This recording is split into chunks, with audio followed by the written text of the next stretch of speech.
আপনার ফোনটা যদি কেউ হাতে নিয়ে একটা কোড যদি ডায়াল করে, তাহলে আপনার ফোনে যে সমস্ত ফোন কল আসে সমস্ত ফোন কল তার ফোনেও কিন্তু চলে যাবে, আপনি টেরও পাবেন না। তো আপনি একটা কোড ডায়াল করে দেখতে পারেন যে আপনার ফোনে এই ধরনের কোনো কিছু আছে কিনা। তো চলুন দেখিয়ে দিচ্ছি। ভিডিওটি চাইলে শেয়ার করে টাইমলাইনে রেখে দিতে পারেন। আর আপনি যদি আমার পেজে প্রথম এসে থাকেন, পেজটি ফলো করে রাখতে পারেন পরবর্তী ভিডিওগুলি পাওয়ার জন্য। তো চলুন দেখে নেওয়া যাক। অন্য কোনো নাম্বারে আপনার কলটা ফরওয়ার্ড করা হয়েছে কিনা এর জন্য আপনার ফোনের ডায়াল প্যাডে প্রবেশ করবেন। ডায়াল প্যাডে এসে আপনি টাইপ করবেন *#21# লিখে আপনি ডায়াল করবেন।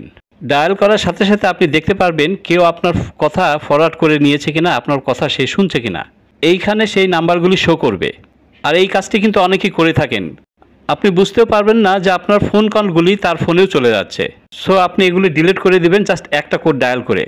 ডায়াল প্যাডে এসে আপনি টাইপ করবেন #002# লিখে আপনি কলে ট্যাপ করলেই যত কিছু আছে সব কিছু একবারে ডিলিট হয়ে যাবে। এই কাজটা কিন্তু অনেক গুরুত্বপূর্ণ, চেক করে দেখবেন। Thank you.